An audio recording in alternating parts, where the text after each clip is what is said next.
నమస్తే, welcome to I dream. నేను మహేశ్వరి. మనిషి జీవిత కాలంలో ఆరోగ్యంగా ఆనందంగా బ్రతకాలి అంటే ఆహారపు అలవాట్లు ఎంతో ముఖ్యం. మరి ఎలాంటి ఆహారం తీసుకుంటే మనిషి జీవించినంత కాలం ఆరోగ్యంగా జీవించగలరు, ఆనందంగా బ్రతకగలరు?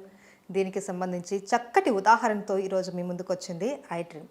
ఆయనే ప్రముఖ హెర్బలిస్ట్ ఆంజనేయరాజు గారు. వారితో మాట్లాడదాం. నమస్తే సార్. నమస్కారం అమ్మా. సార్, నేను ఇంట్రోలో చెప్పాను చక్కటి ఉదాహరణ అని. ఆ ఉదాహరణ ఎవరో కాదు సార్, మీరే మాకు. ఎందుకునంటే చూస్తున్న మిమ్మల్ని, మీకు దగ్గర దగ్గర ఒక 70 ఏళ్ళు ఉంటాయి. ఇది ఎవరు నంబరు కూడా, ఎందుకంటే మీరు చాలా యాక్టివ్గా ఉంటారు, ఎనర్జెటిక్గా ఉంటారు. అసలు మీకు స్పెట్స్ కూడా ఉండవు. ఇప్పుడు చిన్న చిన్న పిల్లలకే అద్దాలు కూడా వచ్చేస్తూ ఉంటాయి, కంటి చూపు లోపించడం ఇలా ఉంటాయి. బట్ మీరు చూస్తే ఎక్కడా కూడా ఇంత కూడా మాకు మనిషి ఇలా ఉండాలి హెల్తీగానంటే చక్కటి ఉదాహరణ మీరు అని చెప్పి మేము ఎగ్జాంపుల్గా తీసుకుంటాం. ఏంటి సార్ మీ సీక్రెట్ ఏంటి? ఏమీ లేదమ్మా, మనం ఒక సిస్టమేటిక్ లైఫ్ అనేది ఎప్పుడూ ఉండాలమ్మా. సిస్టమేటిక్ లైఫ్ అంటే ఆహారం సమయానికి తీసుకోవడం అన్నిటికంటే ఇంపార్టెంట్. అలాగే మనకి ఎంత కావాలో అంతే తీసుకోవడం, ఈ రెండు చాలా ఇంపార్టెంట్ అమ్మా. వీటితో పాటు ఎక్సర్సైజ్ అమ్మా, ప్రాణాయామం అని, యోగా అని, ఎక్సర్సైజ్. అదేవిధంగా ఎర్లీగా పడుకోవడం, బ్రహ్మముహూర్తంలో లేచిపోవడం, ఆ టైంలో మనం ప్రాణాయామం కానీ, యోగా కానీ, ఎక్సర్సైజ్ కానీ చేసుకోవడం. ఆ బ్రహ్మముహూర్తం అనే కాలంలో ఎందుకు లేగాలి, ఎందుకు చేయాలి అనేది నేను విపులంగా తర్వాత చెప్తానమ్మా. ఫస్ట్ ఏంటంటే మనకు కావాల్సినంత ఆహారం తీసుకోవడం అనేది ఇంపార్టెంట్ అమ్మా. మనం ఏం చేస్తామంటే, మా చిన్నతనంలో అయితే మేము 2 సార్లు తినేవాళ్ళం. మధ్యలో ఏదైనా తింటే ఫ్రూట్స్ పొలాల్లో ఏ తిరుగుతూ ఉంటే అక్కడ దొరికిన ఏ ఒకటి తినడానికి, అది చింతకాయ అవ్వచ్చు, మామిడికాయ అవ్వచ్చు, ముంజికాయ అవ్వచ్చు, తేగలు అవ్వచ్చు, బొర్రగుంజలు, ఇలా ఏ సీజన్లో ఆ సీజన్లో దొరికే తినేవాళ్ళం అమ్మ. అదేవిధంగా అటుకులని, ఇప్పటికి మళ్ళీ కార్న్ఫ్లేక్స్, కెల్లాగ్స్ ఏ అంటున్నారు కదా, అలా కాకుండా నిల్వ ఉన్న పదార్థాలు కాకుండా ఫ్రెష్గా ఉన్నాయి. కూరలు కూడా అప్పట్లో ఫ్రిడ్జ్లు లేవమ్మా. అవును, ఆ ఫ్రిడ్జ్లో పెట్టడం వల్ల కూడా చాలా ప్రమాదాలు జరుగుతున్నాయి. అదేవిధంగా ఆహారం 2 సార్లు తీసుకోవడం అనేది చాలా ఇంపార్టెంట్ అమ్మా. మనిషి జీవితంలో ఒకసారి తింటే చాలమ్మా రోజుకి. 2 సార్లు అనేది ఇంకా తప్పకపోతే, ఆ తర్వాత ఎన్నిసార్లు తింటే అన్నిసార్లు మీరు విషం తింటున్నట్టమ్మా, ఆహారం తీసుకున్నట్టు కాదు అది. ఎందుకంటే మీరు ముందర తీసుకున్న ఆహారం పూర్తిగా అరగకుండా రెండోసారి ఆహారం తీసుకోవడం అనేది చాలా ప్రమాదం. మన గ్యాస్ట్రిక్ ప్రాబ్లమ్స్ అవనివ్వండి, కాన్స్టిపేషన్ అవనివ్వండి, బీపీ అవనివ్వండి, కొలెస్ట్రాల్, థైరాయిడ్, లేకపోతే ఆటోఇమ్యూన్ ప్రాబ్లమ్స్కి కూడా మెయిన్ ఇదేనమ్మా. తిన్న ఆహారం అరగకుండా రెండోసారి ఆహారం తింటే అది విషంగా మారుతుంది అనేది ఆయుర్వేదం శాస్త్రంలో ఉందండి. మన ట్రెడిషన్లో కూడా ఉంది అది. పూర్వీకులు ఏం చెప్పేవారంటే, సూర్యోదయమైన అరగంటకు గంటకు తినేమనేవారు, సూర్యాస్తమయానికి గంట ముందర తినేమనేవారు. పడుకునేటప్పుడు ఏ పాలైనా తాగితే తాగేవారు, లేకపోతే పళ్ళు తినేవారమ్మా. వ్యవసాయం చేసి రైతులైతే పాలు అవి తాగుతుండేవారు, ఎందుకంటే వాళ్ళు వర్క్ చేయాలి కాబట్టి కొంచెం బలమైన ఆహారం ఉండాలని. మిగిలిన వాళ్ళు అది కూడా ఉండేది కాదు. అదేవిధంగా మేము తినే ఫుడ్ కూడా ఎప్పుడే మా చిన్నతనంలో మాకు ఏ అలవాట్లు ఉన్నాయో అదేవిధంగా నేను మెయింటైన్ చేస్తానమ్మా. అంటే జంక్ ఫుడ్కి వెళ్ళం, కూల్ డ్రింక్ అయితే బహుశా 2-3 సంవత్సరాలకు ఒకసారి కూడా తినేమో, తాగనేమో. చాక్లెట్ అయితే ఏ సంవత్సరానికి 2 ఏళ్ళకి ఏ మనవాళ్ళైనా పట్టుకొచ్చి తాతయ్య తినంటే ఆ ప్రేమ కోసం ఒకటి తింటాం. అలాగా బయట ఫుడ్ అనేది బర్గర్స్ కానీ ఇంకోటి కానీ ఇవన్నీ ఏవి తినకపోవడం ఒకటి. సాధ్యమైనంత వరకు ప్రకృతి సహజంగా పండించిన పంటలు తినడానికి, ఆహారం తినడానికి చూస్తానమ్మా. ఇంకో విషయం ఏంటంటే వ్యాయామం అనేది అసలు ఎట్టి పరిస్థితిలో మానమ్మా, కొద్దించుమించు. నేను ఒక 14-12 సంవత్సరాల్లో మొదలుపెట్టి ఉంటాను. ఇప్పుడు నా వయసు 69-70 వస్తాయి మీరు అన్నట్టుగానే. ఆ వ్యాయామం మానకపోవడం వల్ల ఈ నియమం అంటే సమయపాలన పాటించి నేను ఆహారం తీసుకోవడం వల్లే నేను ఇలా ఉన్నానని అనుకుంటానమ్మా. అదేవిధంగా మన ఆలోచనకు కూడా ఒక పరిమితి ఉండాలండి.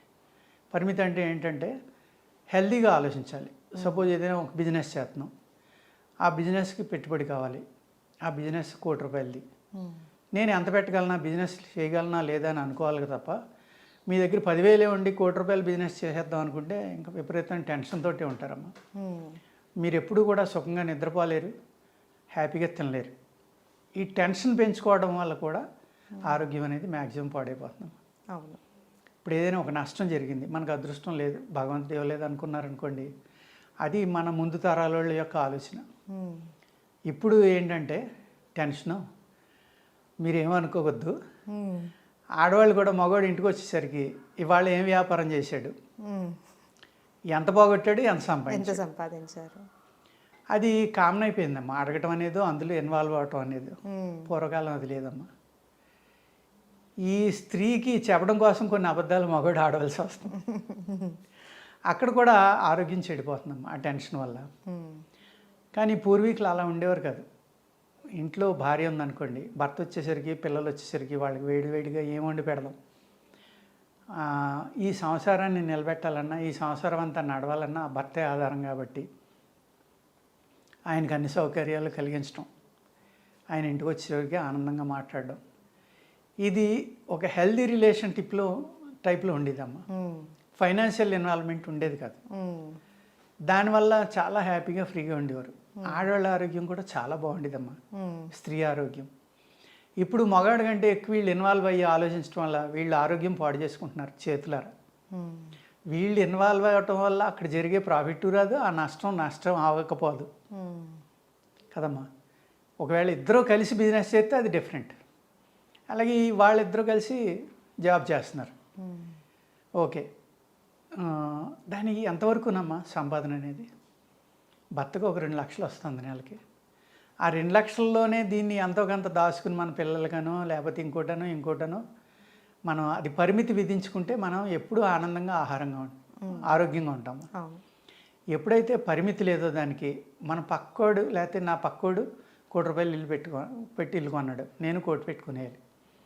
నా పక్కోడు 20 లక్షలు పెట్టి కారు కొన్నాడు, నేను కొనేయాలి. అంతే తప్ప నా జీతం ఎంత, అతని జీతం ఎంత, అతని ఫ్యామిలీ బ్యాక్గ్రౌండ్ ఏంటి, నా బ్యాక్గ్రౌండ్ ఏంటి, ఈ ఆలోచన అనేది లేకుండా అతిగా స్ట్రెస్ తీసుకోవడం వల్ల అనేక రకాలైన అనారోగ్యాలు వస్తాయమ్మా. ఆరోగ్యం చెడిపోతుంది. ఆ విధమైన స్ట్రెస్ మేము తీసుకోమమ్మా. ఉన్న దాంట్లోనే చేసుకోవడం, హ్యాపీగా చేసుకోవడం, అలాగే దొరికింది తినడం, హ్యాపీగా ఉండటం. ఎక్సర్సైజు, ప్రాణాయామం అనేది ఎవ్రీడే చేస్తానమ్మని, కొద్దించుమించు. అది నా ఆరోగ్యం యొక్క రహస్యం. అదేవిధంగా మోడర్న్ ఫుడ్ తినకుండా సాధ్యమైనంత వరకు ఒక సిమ్మిల్ కానీ, అంటే నువ్వులు బెల్లం కలిపి తొక్కిందమ్మా, లేకపోతే మంచిగా నెయ్యి పోసి ఒక సున్నుండి అంటారు కదా, అటువంటిది తింటాం. లేకపోతే బఠానీలో, లేకపోతే మరమరాలు, లేకపోతే శనగలో, వేరుశెనగుళ్ళు, ఇలాగ జంతికలు, ఇలాంటివి అన్నమాట. ఇప్పుడు అవి ఏమీ లేవమ్మా. ఫుడ్ అంటే స్వీట్ కార్ను, లేకపోతే బాయిలర్ చికెను, లేకపోతే బర్గర్సు, లేకపోతే పిజ్జాలు, అదేదో అంటారు ఏంటది, సబ్వేనే ఏదో అక్కడ కుక్ చేయకుండా కూడా మాంసం ఇస్తారంట. ఆ వచ్చి మాంసాలు అమెరికా నుంచి వస్తాయో, ఆస్ట్రేలియా నుంచి వస్తాయో, ఇండియా తెలియదు ఎక్కడి నుంచి వస్తాయో తెలియదు. ఎన్ని నెలలకు వస్తాయో తెలియదు, ఎన్ని సంవత్సరాలకు వస్తాయో తెలియదు. అవి పెడుతున్నారు, వీళ్ళు తింటున్నారు. ఆరోగ్యం పాడైపోక ఏమవుతుందమ్మా. అంతే. ఇప్పుడు ఏదైతే మోడర్న్ ఇది వచ్చిందమ్మా, దాని తర్వాత ఏమైంది, స్విగ్గీ అంటున్నారు, జొమాటో అంటున్నారు, ఏయో అంటున్నారు. వండవలసిన పని లేదు, ఆర్డర్ ఇస్తే 5 నిమిషాల్లో వస్తున్నాయి.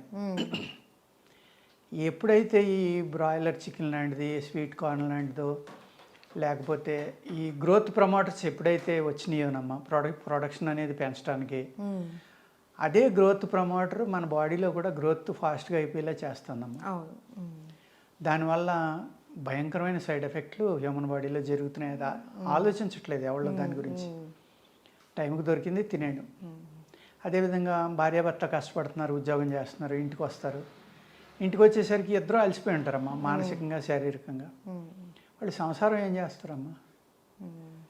వాళ్ళు అటు తిరిగి పడుకుంటే ఈవిడ ఇటు తిరిగి పడుకుంటుంది. బయట నుంచి ఏ తెప్పించుకుంటారు, తింటారు. ఆ టైంకి తినరు. పగలు ఉద్యోగం చేస్తున్నారు, రాత్రి ఉద్యోగం చేస్తున్నారు, రాత్రి నిద్రపోవాలి, ఆ టైంలో ఉద్యోగం చేస్తున్నారు. అంటే అవసరార్థం తప్పక చేయొచ్చమ్మా, తప్పలేదు. ఈ కారణాల వల్ల కూడా అనేక రకమైన అనారోగ్యాలమ్మా. ప్రకృతిలో ఏది దొరికితే అది తినేవాళ్ళమ్మా మేము. అదేవిధంగా పొలం వెళ్తా, ఎక్కడ బోధులో నీళ్ళు దొరికితే అక్కడ బోధులో, ఏ కాలంలో దొరికితే ఆ కాలంలో, ఏ చెరువులో దొరికితే ఆ చెరువులో వెళ్ళడం, ఇలా తీసుకోవడం, తాగడం. అవును. వాళ్ళు ఎక్కడ తాగినా చచ్చిపోతామని భయం వేస్తుంది. మేమే తాగలేకపోతాం. ఎందుకంటే భూమిని పూర్తిగా పాడు చేశారు పురుగు మందులు, ఎరువులు. ఆ పురుగు మందులు, ఎరువులే ఆ పొలంలో ఉన్న నీళ్లు బయటికి తీసినప్పుడు ఈ కాలువల్లోకి వస్తున్నాయి, చెరువుల్లోకి వస్తున్నాయి, నదుల్లోకి వస్తున్నాయి. భూమి పాడైపోయిందమ్మా, మొత్తం వాతావరణం పాడైపోయింది. ఇవాళ మనం ఆ భూమిలో పండిన మా చిన్నప్పుడు తిన్నట్టుగానే ఆ వేరుశనగ గుళ్ళు బఠానీలు ఇవన్నీ తిందామన్నా కూడా అయ్యి విషయమే. అవును. ఎందుకంటే మీరు డాక్టర్ గారు చెప్తారు మీకు మంచి కాల్షియం ఉన్న ఫుడ్ చెప్పండి డాక్టర్ గారు తింటామంటే ఆకుకూరలు ఏదో ఒకటి చెప్తారు, లేకపోతే పాలకూర తినమంటారు. ఆయన పాపం ఆయనకి వ్యవసాయం తెలియదు కదా, ఆయన తప్పు కాదు అది. కానీ ఆ పాలకూరలోకి ఏమన్నా ఇద్దామంటే ఆ భూమిలో ఏమన్నా ఉంటే కదా అమ్మ ఇచ్చేది. అవును. ఆ భూమిలో ఏమీ లేదు, భూమిని పూర్తిగా పాడు చేసాము. అందుకు ఆ భూమి మళ్ళీ బాగు చేసుకోకపోతే ఈ ఇబ్బందులు ఎప్పుడు ఇలాగే ఉంటాయమ్మా. ఇవాళ 20 ఏళ్ళ నుంచి 30 ఏళ్ళ మధ్యన మీరు అన్నట్టుగా 2-3 సంవత్సరాల నుంచే ఎల్కేజీ నుంచి చూసినా కూడా కళ్ళజోడు పెట్టుకొని పిల్లలు 50% కనబడుతున్నారు. కళ్ళజోడు పెట్టుకున్న వాళ్ళు 30-50 కూడా ఉంటున్నారు కొన్ని క్లాసులో. కారణం ఏంటమ్మా? ఫుడ్, విష పదార్థాలు తింటున్నాం మనం, నిజమైన ఆహారం తింటలేదు. దానివల్ల అనేక సైడ్ ఎఫెక్ట్లు రావడం, వ్యాయామం లేకపోవడం, పిల్లాడికి ఇల్లు AC, school class room AC, bus AC, car AC, వాళ్ళు ఎండలోకి ఎప్పుడు వెళ్తున్నారమ్మా? అంటే అందరూ అలా తిరుగుతున్నారని కదా, మోస్ట్ ఆఫ్ ది పీపుల్ అలానే ఉన్నారు. ఎందుకంటే ఒక చిన్నవాడు కూడా అంటే సంపాదన తక్కువ ఉన్నా తల్లిదండ్రులు సాక్రిఫైస్ చేసి వాళ్ళు తిన్నా తినకపోయినా, వాళ్ళు ఎంజాయ్ చేసినా చేయకపోయినా, నా కొడుకు డిగ్రీ రావాలి, నా కొడుకు లేకపోతే ఇంజనీరింగ్ అవ్వాలి, నా కొడుకు డాక్టర్ అవ్వాలి, లేకపోతే మంచి జాబ్ రావాలి, అమెరికా వెళ్ళాలి డబ్బులు సంపాదించాలి, లేకపోతే ఎక్కడైనా మంచి జాబ్ చేసి డబ్బులు సంపాదించాలి, వాడి జీవితం బాగుండడం కోసం నేను ఏమైపోయినా పర్వాలేదని ప్రతి తల్లిదండ్రులు ఆలోచిస్తున్నారు. ఆ విధమైన అంత కష్టపడి సంపాదించి పిల్లల్ని చదివిస్తున్నారమ్మా ఇవాళ. ఈ స్ట్రెస్ అనేది పెరిగిపోవడం, పిల్లలకి కూడా చిన్నప్పటి నుంచే చదువు అనే స్ట్రెస్, సరైన ఆహారం లేదు, సరైన ప్లే గ్రౌండ్స్ లేవు, ఎండలో ఆడేవాళ్ళు లేరు, ఇన్ని రకాలైన కారణాల వల్ల అనారోగ్యాలు పాలవుతున్నారమ్మా ఇప్పుడు జనరేషను. మేమేంటంటే మా ఆలోచన పరిమితిగానే ఉంది, మా ఆహారం ఏది తీసుకోవాలో చాలా బాగా తెలుసు, ఏ సమయంలో పడుకోవాలో తెలుసు, ఏ సమయంలో లెగాలో తెలుసు. ఈ రోజున 3 గంటలకు వెళ్ళి స్టార్బక్లో కాఫీ తాగి వచ్చానని ఫ్రెండ్కి ఫోన్ చేసి చెబుతుంది ఒక అమ్మాయి. లేకపోతే 4 గంటలకు వెళ్ళి అదేదో నైట్ బజార్ ఉందరా అక్కడ పలావ్ తినొచ్చాను రా అని ఫ్రెండ్కి ఫోన్ చేసి చెప్తాడు ఒక అబ్బాయి. అంటే ఆ టైంలో అసలు మనం చేయవలసిన పని ఏంటి, మనం ఏం చేస్తాం, ఎవరైనా పట్టించుకుంటున్నారమ్మా? అది గొప్ప అనుకుంటున్నారు, అదేదో మనం జీవితంలో ఏదో ఎంజాయ్ చేసాం అనుకుంటున్నారు. కానీ దానివల్ల తర్వాత నీ ఆరోగ్యం ఎంత పాడైపోతుంది. పడుకున్న టైంలో నువ్వు తింటున్నావు, నువ్వు ధ్యానం చేయవలసిన టైంలోనో ఎక్సర్సైజ్ చేయవలసిన టైంలోనో నువ్వు చేయట్లేదు. అది సుఖంగా ఉన్నాను అనుకుంటున్నావు, ఆ సుఖం అనేది నీ శరీరాన్ని ఎంత పాడు చేస్తుంది, నీ బుర్రని ఎంత పాడు చేస్తుంది అనేది అర్థం ఆలోచించట్లేదు. ఎప్పుడైతే మనిషి కష్టపడ్డాడో, శరీర కష్టం అనేది జరిగినప్పుడమ్మా మీ బ్రెయిన్ మీ మాట ఎత్తుంది. శరీర కష్టం లేనివాడు బ్రెయిన్ అది చెప్పినట్టు మనం వింటాం, మొద్దుబారిపోవాలి. అంటే దాన్ని రకరకాలుగా డైరెక్షన్లు ఇస్తుందమ్మా, మనం వింటాం దానికి, ఎందుకంటే కంట్రోల్ లేదు కదా. ఎప్పుడైతే మీరు శారీరకంగా మ్యాక్సిమం అలసిపోయారో నిద్ర వస్తుంది, అప్పుడు బ్రెయిన్ నిద్రపోతున్నట్టే కదా, దానికి కావాల్సిన ఆక్సిజన్ అందింది మీరు కష్టపడడం వల్ల, అది హ్యాపీగా ఉంది, అది హ్యాపీగా ఉందంటే మీరు హ్యాపీగా నిద్రపోతారు.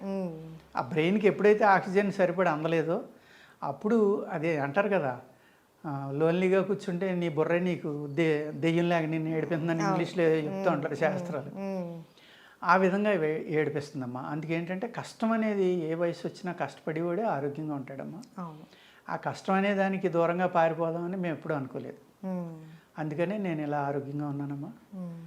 డబ్బులు ఉన్నా సుఖపడిపోదామని, లేకపోతే కూర్చుని తిందాం అనుకుంటే నేను కూడా పెద్ద పొట్ట పెంచో, లేకపోతే ఇప్పుడు మా క్లాస్మేట్లు ఉంటారు, నేను చూడడానికి వెళ్తాను, వెళ్ళేసరికి వాళ్ళు అందరూ అలా చూస్తూ ఉంటారు, వాళ్ళని చూసి నాకు భయం వేస్తూ ఉంది. వాళ్ళు పెద్ద పెద్ద పొట్టలు పెంచుకుని లుంగీలు కట్టుకుని అరుగుల మీద కూర్చుని జీవితం అయిపోయింది అన్నట్టుగా ఏదో ఎక్కడో కూర్చుంటారు.